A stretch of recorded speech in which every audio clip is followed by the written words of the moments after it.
Bien, alors je m'appelle Odette Le Prince, je suis née à Boulon, c'est pas d'hier, c'est de 1927. Alors, voyez un peu mon âge, j'en suis très fière parce que je me débrouille toute seule. J'habite pas loin, là, à 11 rue d'Ao, et j'ai connu bien des gens à Boulon, bien des familles qui sont maintenant animées, parties, je sais pas. Je m'appelle Marie Vonoulier, je suis née à Boulon. J'ai passé quelques années à Rennes pour mon activité professionnelle et je suis revenue en retraite à Boulon, dans mon pays natal. Je m'appelle Manuela, j'ai 38 ans, je suis angeline à l'origine et j'habite à Boulon depuis 5 ans. C'est drôle, c'est pour ça que moi je viens, je suis par curiosité là, pour Mais non, mais si, parce que c'est amusant d'entendre des histoires d'autrefois, c'est vrai. Comment Annabelle, t'avais pas dit? Annabelle, si, on en avait parlé, mais je suis en train Elle m'avait convoqué pour 10 heures. Madame Le Terning, vous êtes née à Boulon. Je suis née à Rennes. Vous êtes née à Rennes. Oui. Et vous êtes venu à Boulon Mais mon père habitait Boulon déjà. Alors c'est pour ça que j'ai passé ma jeunesse à Boulon, mais pas complètement. J'ai jamais été à l'école à Boulon. Hein. Mes deux sœurs ont été à l'école de Boulon, mais moi pas. On n'avait pas l'école. C'était plus simple.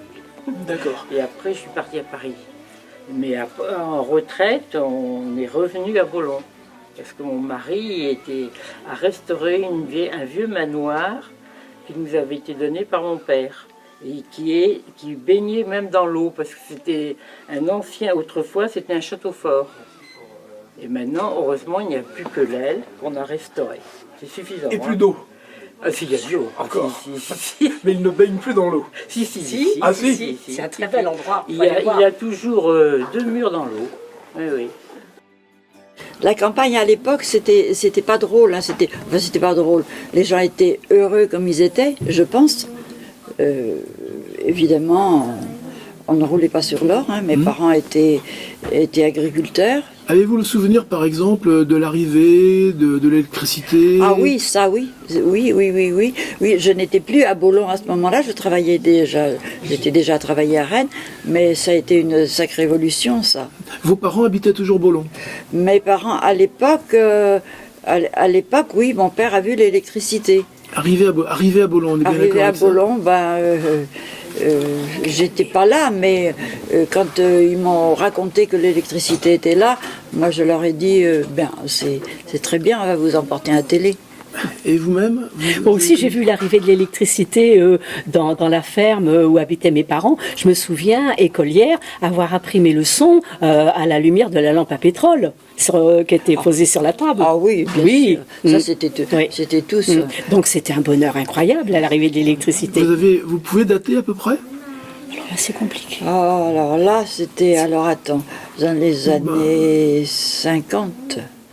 Plus que ça, Odette, parce que j'allais à l'école entre 55 et 60. Oui, je pense. Si tard que ça pour arriver à la campagne, Moi, je situe Marivonne dans les années en 1950.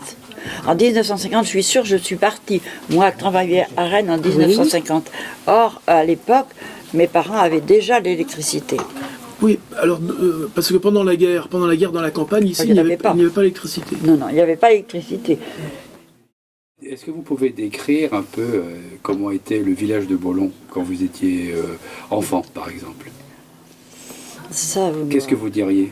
Je dirais que c'était un village, comme pratiquement tous les villages autour de Boulon. Il y avait l'église, l'école, 2 écoles. Nous avions une école publique et une école privée.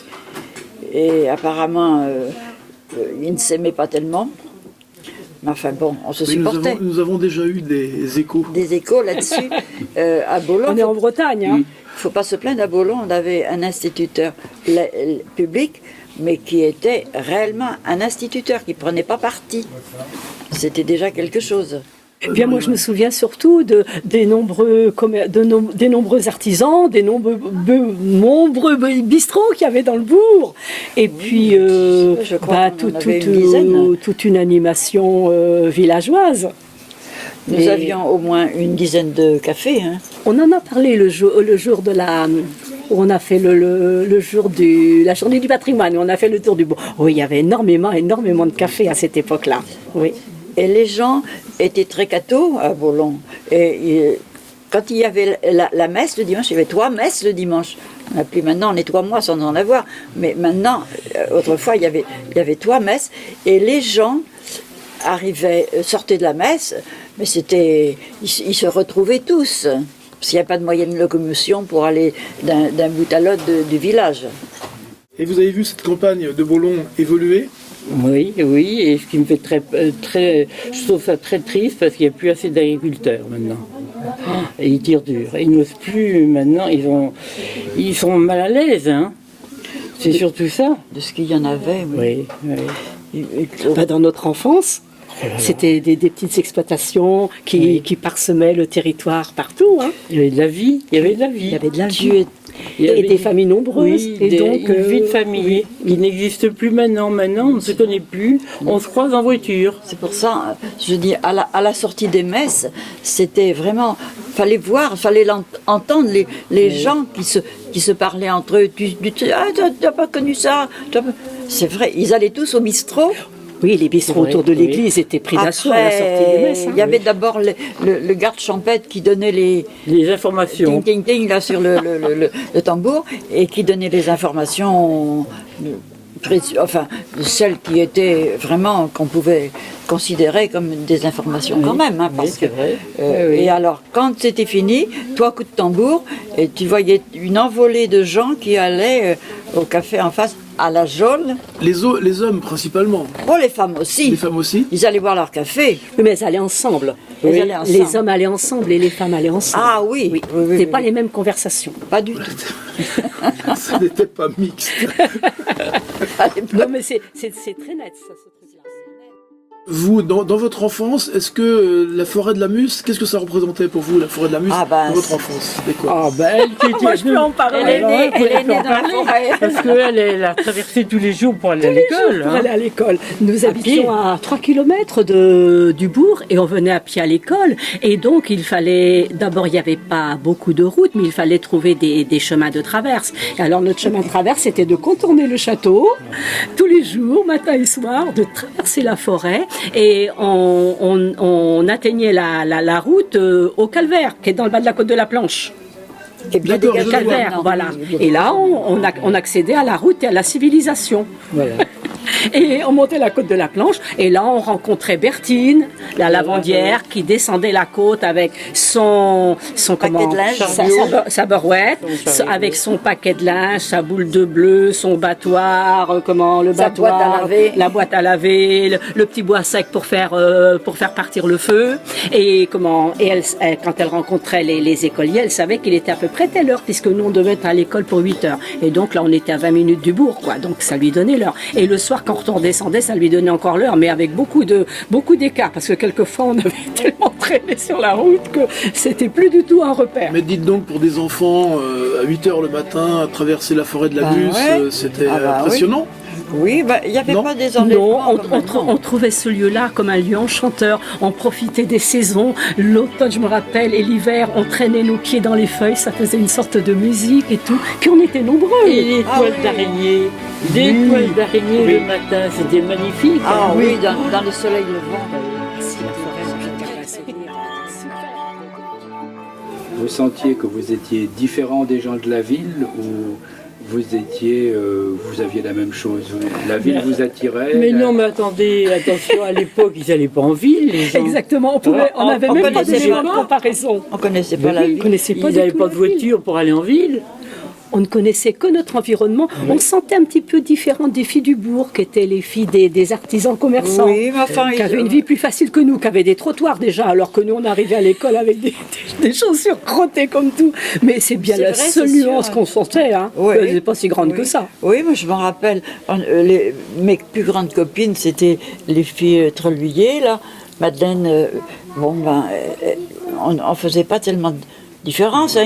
Ils étaient comme nous, hein, mais leurs parents ne brillaient pas sur l'or, quoi, c'est tout. À l'époque, les gens n'avaient pas un grand coup de. C'est vrai, ils n'avaient pas d'argent, ni les uns ni les autres. Même pas les petits commerçants, c'était très bien dur à Boulon. Hein. Oui, ce que je voulais dire, c'était par rapport à Rennes, par exemple. Non, on n'avait aucune idée de ce qu'était Rennes. On vivait donc. Non, moi il n'y allait pas. j'avais On n'avait aucune idée de ce j'avais qu'était. été On deux ou vivait trois fois, moi, parce que enfermés dans j'avais notre monde. le frère à papa. Est-ce que tu étais quelqu'un de la campagne au départ, toi, Mais oui, Manuela? elle l'a dit tout à l'heure. Oui. Et tu habitais à la région angevine, à la campagne. Oui, mes parents avaient une ferme. Enfin, je suis arrivée, ils ont repris une ferme quand j'avais 6 ans.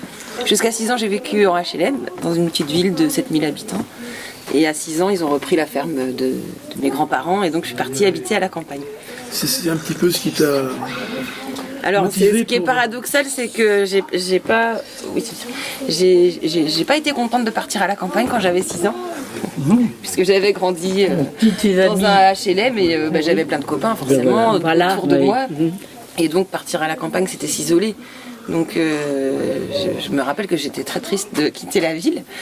Et puis après ça, bon, très vite, c'est redevenu complètement naturel d'être dans cet environnement campagnard. Et à tel point, c'est vrai qu'adulte, je me suis même pas posé la question en fait. Est-ce que j'habite en ville ou à la campagne? Ça n'a pas été une question pour nous. C'était certain qu'on allait aller habiter à la campagne. Et pourquoi faire le choix de la campagne aujourd'hui, hein, par rapport à la ville, du coup, Oui. alors? Alors, oui, pour moi, c'est ce que je disais, les enfants, pour moi, ils doivent, enfin, pour grandir, ils ont besoin de liberté. courir, voilà, de liberté, c'est ça, de nature, quoi, Mais c'est et vrai, voilà, je ça. me verrais pas du tout, voilà, avoir des enfants sans avoir l'extérieur, en fait, accès à l'extérieur, leur donner la possibilité, oui, c'est ça, d'être à l'air libre, quoi. Et l'attrait de la ville vous manque pas, du coup? Alors, il se trouve qu'entre-temps, puisque du coup, enfin, pour le coup, on habitait à Bru quand on est arrivé par ici, on avait quand même accès facilement à tous les commerces et à tous les services, et que finalement, ça a été plus difficile que ce que je ne pensais que d'habiter à la campagne. Finalement, voilà, arriver à Boulon, ça a été s'éloigner du supermarché, s'éloigner du travail, s'éloigner des premiers services. Et finalement, alors j'apprécie beaucoup mon environnement de vie, mais je trouve quand même que ça complexifie la vie. Alors on fait tout en voiture, on est tout le temps dans sa voiture, Voilà. c'est une contrainte. Enfin, en plus avec des enfants, il faut toujours Oui. les habiller, les monter, les attacher, les détacher. Donc tout est un peu compliqué. Donc finalement, j'ai un peu mal vécu les 2-3 premières années de vie à la campagne. Si j'aime la campagne, si Non, j'y suis. votre ressenti aujourd'hui de la campagne par rapport à ce que c'était avant, est-ce que vous diriez que c'est mieux, c'est moins bien, que c'est...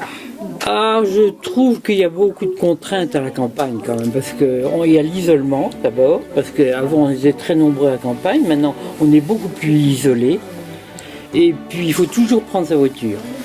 Voilà. Bah oui, pour sortir du château. Oui, il faut toujours prendre sa voiture. Hein. Il n'y a pas beaucoup, mais il y a 2 kilomètres quand même. Ouais. À peine. Oui, mais trop vite. De toute façon, il faut la voiture pour monter, Voilà. pour monter au bourg. Oui. Alors, Et vous, Manuela? Au niveau de l'isolement, c'est vrai. Alors moi j'habite dans un petit hameau où on a la chance de bien se connaître avec les voisins. Par contre, mais je pense que c'est peut-être pareil en ville, mais c'est vrai qu'on connaît quand même beaucoup, enfin on connaît pas très bien les gens qui vivent dans la même commune que nous. Mais peut-être qu'à Boulon il manque aussi un lieu comme ça. Oui. Il manque un bistrot. Oui, un café pas. oui. On pourrait croiser des gens. Mais c'est vrai que quand je pense à la campagne, je pense aussi à ce côté-là, quoi. L'isolement, ça me fait un peu penser à ça. Nous, les vieux Boulonnais, ce qu'on regrette, c'est que les gens qui arrivent ne viennent pas vers nous, quoi. On ne peut pas les Est-ce rencontrer. que vous allez vers eux? Oui, bah moi je suis prête à... Qui parle tout le temps, alors, je suis prête à... le lieu de rencontre, c'est la boulangerie maintenant. Oui, Oui, c'est très vrai. Oui, c'est vrai. C'est très vrai. Bah oui, parce qu'à Boulon, on n'a plus de commerce. Alors qu'il y en avait un à toutes les portes autrefois, là, il n'y a plus de commerce. Alors, C'est la donc, boulangerie et la médiathèque, parce que moi, je Ah, moi, la médiathèque, j'aime bien. Oui. Je suis à côté aussi, mais Oui. alors, j'aime bien la médiathèque. Oh, ben, on est gâtés, là. Et puis il y a quand même toutes les activités, toutes les associations qui proposent des activités.